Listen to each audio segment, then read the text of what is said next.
when most people think of Intel's LGA1200 or 10th generation CPUs, most people think of the i5-10400, which is both a pretty budget-friendly CPU that packs a pretty big punch in performance.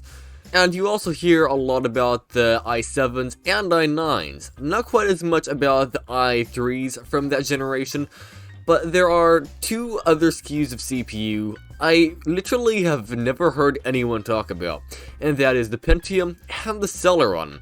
Those are the most bottom-of-the-barrel CPUs on LGA1200.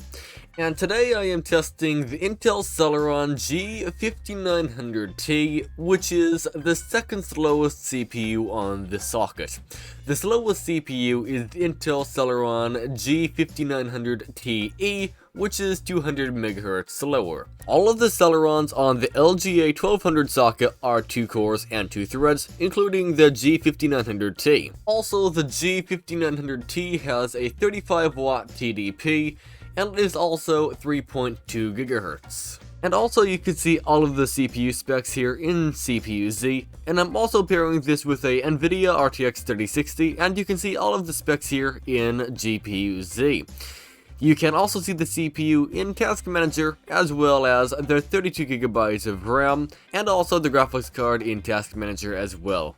Without further ado, let's get gaming. When it comes to installing updates on games, the Celeron definitely is not the fastest CPU I've ever used, but it definitely isn't that slow either. It gets up and gets the job done. The first game we're testing is Apex Legends. Now, when I first tried Apex Legends, I did not let the CPU usage go down in the menu, because it was pegged at 100%.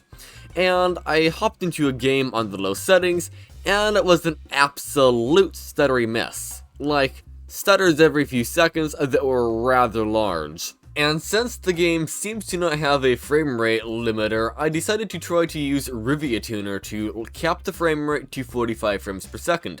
And that also didn't really do anything, it was still stuttering like crazy. So I went back to the main menu and sat there for over 20 minutes waiting for the CPU usage to go down, if it would. I wasn't sure if it would, I was just about to close the game completely, but the CPU usage actually went down to a not pegged 100%. This time running around the game at a uncapped frame rate, it was actually doing pretty decent. It was getting about 50 frames per second on average, sometimes dropping into the 40s and sometimes going above 60. So that's not ideal, but it is definitely a playable experience. Although it did feel a little bit stuttery. It wasn't stuttery, but the frame rate was fluctuating so much it did feel a little bit stuttery. Or I guess the right word is, you could feel the slowdowns. Then I tried using Rivia Tuner to cap the frame rate to 45, which the game rarely dropped below 45 frames per second. And that was actually a pretty good choice because it felt pretty smooth and consistent throughout the whole gameplay. There were a few little dips below 45 frames per second, but you didn't really feel them all that much. And if you look at the frame time graph, the line on the top left of the screen, you can sort of see it is pretty flat now instead of all jittery like before, which is a good thing. That sort of indicates a pretty smooth gameplay experience. I also capped the frame rate to 50 frames per second, and it was still more smooth than without a FPS cap, but you did feel the stutters a little bit more in this situation.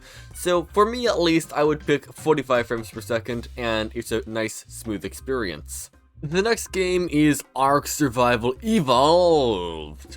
And it was running pretty good. It was getting about 100 frames per second on the low settings.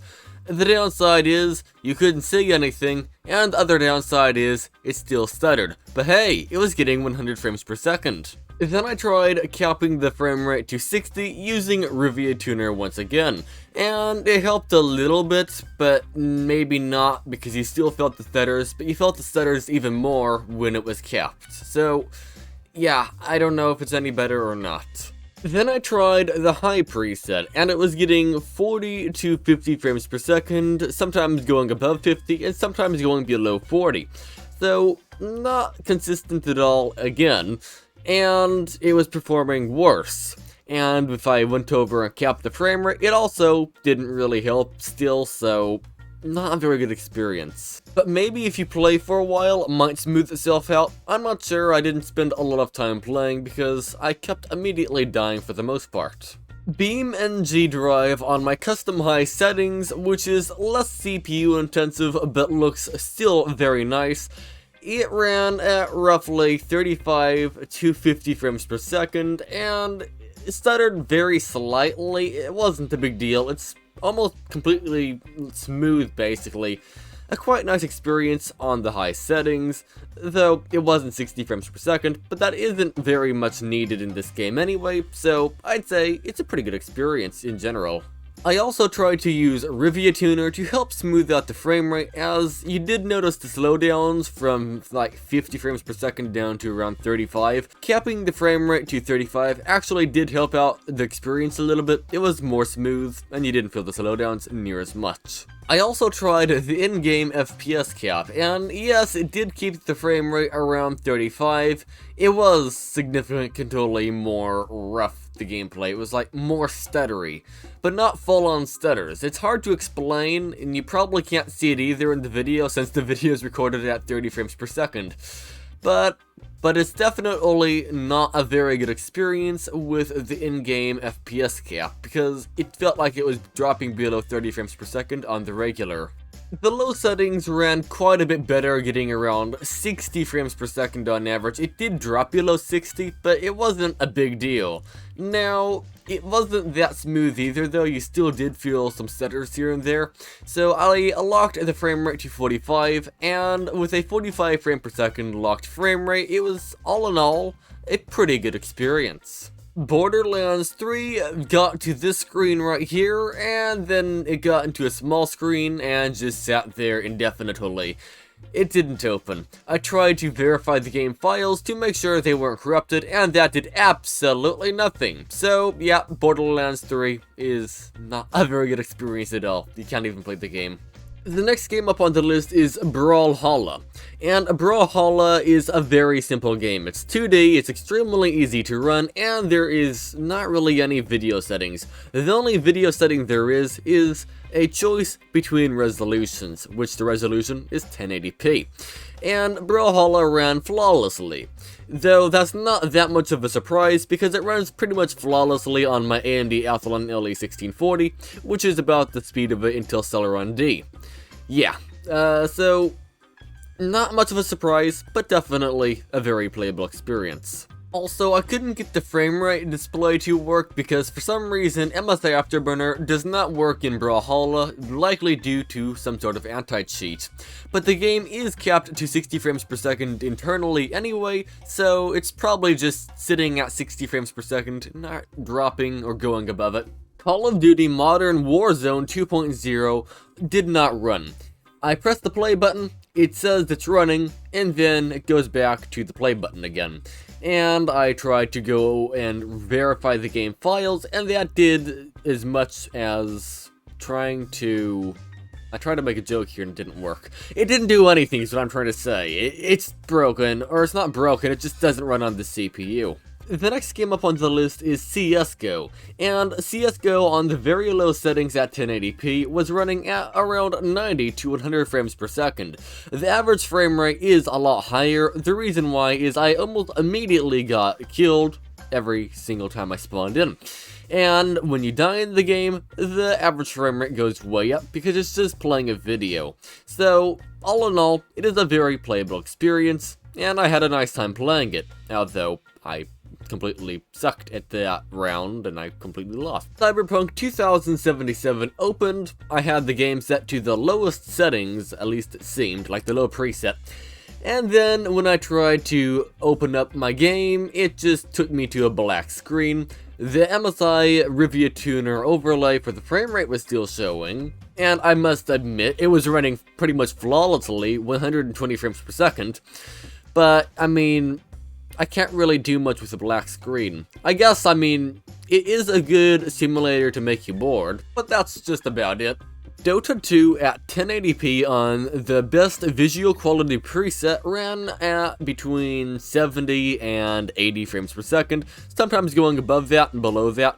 But either way, it was a very nice experience, and it ran just fine. You only need really around 30 frames per second to play this game. Even less frame rate will be fine for the most part. You might get a headache though. But I was expecting this to perform a little bit better. I was expecting this to get around 100 to 120 frames per second. But to be fair, it is on the best visual preset and not on the low preset which I normally test this game on, so I can't complain too much. So, Fortnite on DirectX 12 on the low preset was getting a very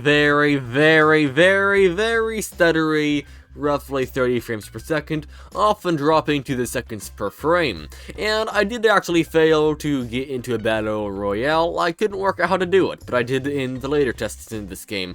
But one way or another, DirectX 12 is not a very good option, at least for this CPU. Then I tried a DirectX 11, and it was still on the lowest settings, and it was still a utterly unplayable experience. It is a different map this time that I joined in, it seems. I still wasn't sure what I was joining, I just knew it wasn't the right map. Then I tried performance mode, and I also joined in a battle royale this time. I figured it out. Hooray. But one way or another, it was still a very not good experience. It didn't drop quite as low in the frame rate. It only got down to around 0 frames per second. At worst, it probably was 2 seconds per frame in some situations. But all in all, it was running a little bit better, but still very unplayable for a shooter like this that requires pretty fast reactions. Or even if you're just trying to run around and have a nice time, it's still somewhat hard to have a nice time when the game locks up for about 2 seconds at a time. But maybe I'm just being a little bit too harsh here. The next came up on the list is Fortnite. I mean GTA 5. Okay, I'm getting confused. The next came up on the list is GTA 5. And GTA 5 was really weird. So first I tried the high settings thinking it would run great because it's GTA 5. This runs on a Core 2 quad. And the game crashed almost immediately. Then I went over and tried limiting the frame rate to 30 and it crashed almost immediately again. Then I put it back to the normal preset, which is the low settings, and it crashed almost immediately again and again and again. I spent over an hour trying to get this game running, and I gave up. The next game up on the list is Minecraft Java 1.19.2 with the sodium mod, phosphor, and all the other performance enhancing mods. And it performed really badly. So with 8 chunks render distance and 5 chunks simulation distance, it stuttered a lot. Like a lot. I was expecting this to run better. I'm actually surprised how bad it performed.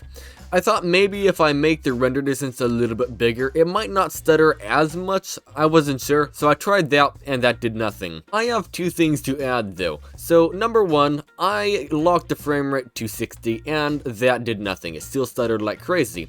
Number 2, my world is hosted on my private server and the world is 4 years old. It was created in 1.13. My world on my server performs about half as good as a completely empty world hosted on the computer, but I'm using my world as a worst case scenario here. But I'm sure on an empty world it would run at least at 30 frames per second locked without that many stutters, because that's how my Intel Celeron N3450 runs, which is about half the speed of this. But it does have 4 cores and not 2 cores, so that could be helping it too. The next game up on the list is Broken World at 1080p low. Broken World meaning New World. So, New World is the worst optimized game I have ever seen, and I'm not kidding. I am going and including games like Cyberpunk. Yeah, this game is at least, so far, the worst I've came across. At least when it comes to CPU optimization, that is. Graphics card wise, it isn't that bad. But one way or another, this Celeron got around 0 to 2 frames per second walking around. Yeah, do I even have to explain that that's unplayable? Probably not, but 2 pictures per second to 0, and sometimes seconds per frame, is utterly unplayable. Now, to give it credit where credit is due, when I'm not moving, it does get around 15 frames per second. though it still does stutter down to seconds per frame even when not moving. So all in all, this is just the worst experience I've had so far this year, in any title, in any game. Granted, this is the worst optimized game I've ever tested. The next game up is Roblox. Oh my, I don't believe it! It's running! And it's playable! Holy smokes! Okay, sorry, I'm over-exaggerating. One way or another, Roblox ran pretty good. It was a little bit stuttery, but it was getting around 80 to 90 frames per second, which is downright a quite nice experience. Yes, it was a little bit stuttery. Yes, I couldn't manage to get the stutters to go away, but still, it wasn't that bad. It was actually playable. And no, locking the frame rate didn't get rid of the stutters. But one way or another, I managed to come in 4th place in Roblox Arsenal. The next thing on the list is the benchmark, and the benchmark is on Shadow of the Tomb Raider. It was on 1080p on the low settings, and here are the results of that benchmark. I don't really know how to read these graphs too well, but it didn't perform very well. It was very stuttery. And also, here is the Firestrike benchmark scores in 3D Mark.